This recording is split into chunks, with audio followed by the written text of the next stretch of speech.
Okay, now that you've done the Excel spreadsheet homework, I'm going to show you a shortcut to how to use these now in the future. So you're going to make maybe a notepad or some other printed document, and you're going to make a document that resembles this, and I'll show you how you use it. So here we have some values. They're variables, we'll just call them variable names. Here's their numbers, here's their error, and here's the value you want to calculate based on this information. So here's how you use this in order to calculate the error and propagate it. Let's look at the top.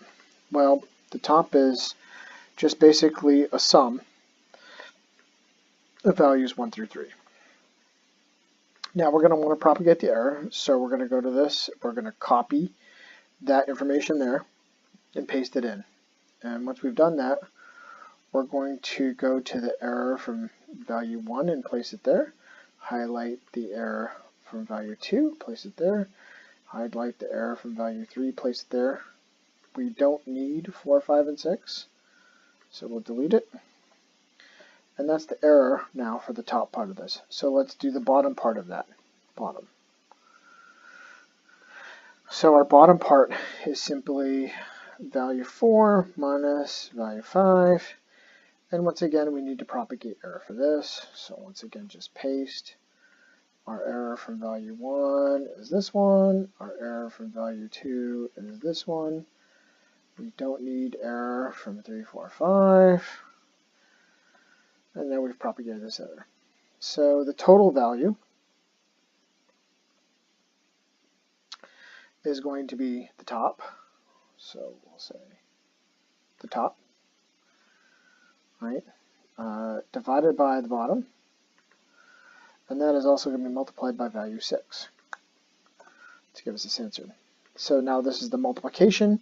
So we are going to use the second equation down, which is the multiplication error one. We'll just copy it, paste it in. And so what's on top? Well, our first one is going to be the error in value 1, and then value 1 itself. The error in value 2, and value 2 itself. And then the error in value 3, and value 3 itself. You can see I put this extra space, so now you know where to start deleting to get rid of all the extra stuff. Hit enter. Oops. Oh, ha. So yeah, remember you have to also multiply by the value. Whoopsie. Okay, so now there's our error for this equation and value. Okay, so that's how you're going to use it. The same thing with equation 4-7. So here we have our ppm and our absorbance for our system that we've done before. And first thing, of course, you're going to have to start off with is your latest equation.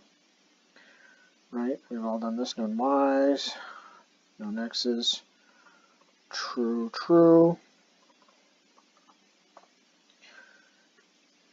Highlight.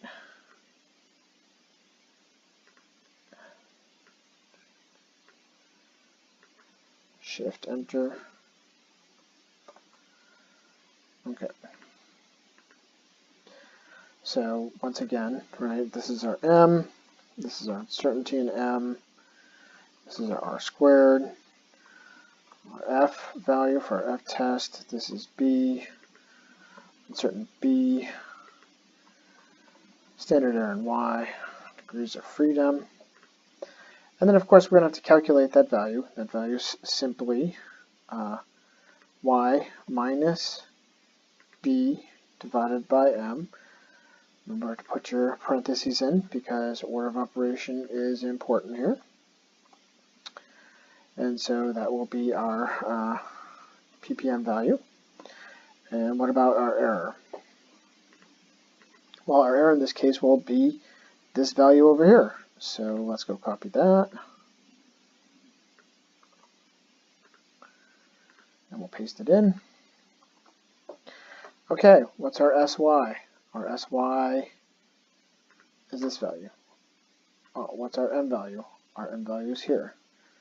What's our K value? Our K value is this. it needs to count. So how many x values do you have? There are my x values.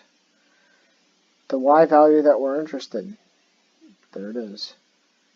We need the average of the y values. Well, these are the y values. Slope again, and the dev squared for the x values. Ta-da! It's the same data we used on the previous spreadsheet, so it's exact on. And so this is how you're going to use it in the future. Now that you understand the functions and you've done it, just make tables such as this that you can cut and paste and then drop in the information. And then on the fly error analysis is very easy.